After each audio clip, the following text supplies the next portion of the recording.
Hello and welcome to my next video tutorial on building a wherigo using Urwigo. In this video we shall be looking at setting up your cartridge. When you first start up Urwigo, this is the screen that you'll be presented with. In the main screen here in the middle we have at the top name. Currently it says cartridge as default. We'll delete this and name it what we want. For this purpose of this tutorial I shall call it the Amazing Adventure. Underneath we are able to put a description that is displayed to the player. For this one I shall put an adventure to find the lost gardens of Helligan. Underneath this description we have an identifier which is currently set as automatic. I would recommend leaving this as automatic unless you have knowledge in writing AUA code yourself. Underneath we have, under the display options, a checkbox with display. This is so that the cartridge is displayed to the player. I have not yet found a reason not to display it, so I would check this box and leave it as that. Underneath we have a drop down menu with images. I have already put the media images for the purpose of this tutorial in. If you wish to know how to implement media, see my other video on setting up media. So here we can select the media, which I have the Amazing Adventures Around the World icon, which is an image I found off the internet. And then underneath we have another drop down box which has icon. Now this is the image that is displayed in the GPS device. When it's in list mode you get a little 32 by 32 pixel image. So I've also set one of them up. It's a little treasure chest there. So that is the images that will be displayed in the GPS. Underneath we have cartridge. This with a drop down menu again, where we can select what type of wherigo it's going to be. We have the option of guide, puzzle, fiction and geocache. Presently it doesn't matter which you choose. It is entirely up to you. This feature yet hasn't been implemented on the Groundspeak website. Most people will set it to geocache, but you can set it to whatever you like. For the purpose of this one we shall list it as a fiction. Underneath we have start. Presently it's a play anywhere cartridge, which means you can play the cartridge anywhere in the world.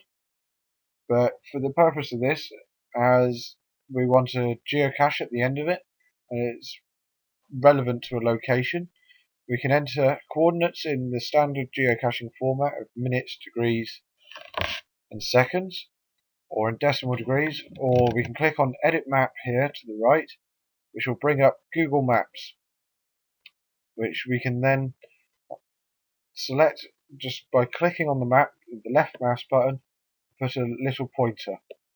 You can then, if you decide that's in the wrong place, you can left click and drag it around the map to wherever you want it. So I'll just put it here by the Lost Gardens of Helligan and click OK down in the bottom right.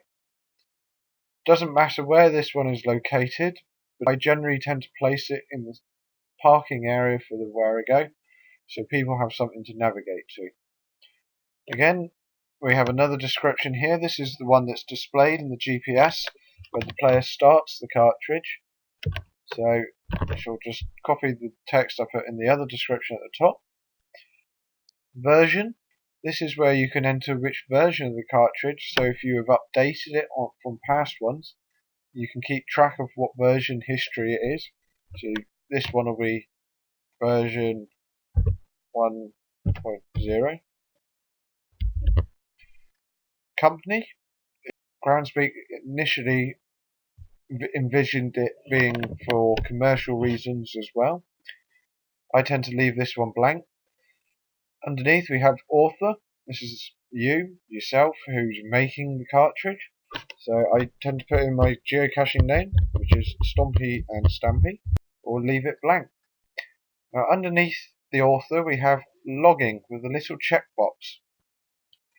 When a player is playing your wherigo and they encounter problems, it's handy to have this logging enabled, so as well as a save file, a log file is created, which enables you as an author to view this file if they send it to you, and see what's happening in the player so you can narrow down what the problem is. So I tend to enable logging, so if there is any problems I can try and find the problem and fix it. Underneath we have other, and here we have 4 checkboxes, 3 of which are currently ticked, with obfuscate strings, encrypt answers, and obfuscate identifiers. All 3 of these things are the same. It's basically encrypting all the text within your wherigo.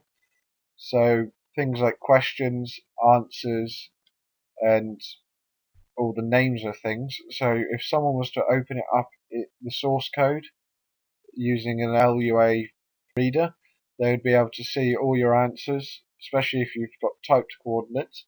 So this is good if you want to keep your source code safe. It is not foolproof, but it makes it a lot harder for people to do and harder to cheat. Underneath we have events. Now this is, so on here you can click on start.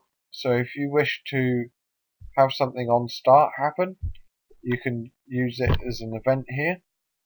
It's just like using an on enter event of a zone, except for it's on start of the cartridge. The same as on end, it's on the end of a cartridge. The same as setting up an event for use on a zone or an item, which we'll be covering in one of the next tutorials. On resume is when they are loading a save file. So if you want to say welcome back to my wherigo, you can display a message on that event. On save, if the player decides to save, you can make it so they have to revert back to the beginning, so they can't save their current progress. Or you could say display a message that says we have saved your cartridge, or whatever you choose. It's just an event where you can program something to happen in. Underneath this section we have global zone events. This is where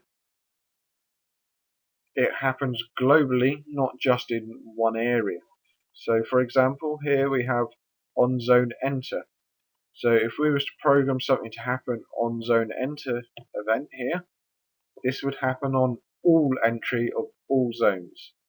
So say you want to set the cartridge to save every time someone enters the zone, you can program it here by clicking unhandled and selecting the required selections to do this.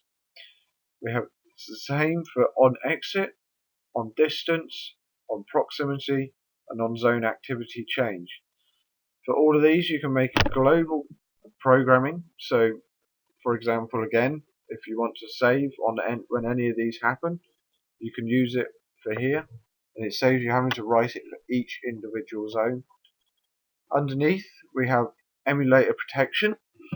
This is so you can prevent people trying to play it in the emulator, so they actually have to go to the real world location. Again, it's not totally foolproof, but if they're going to go through the effort, they're going to cheat anyway.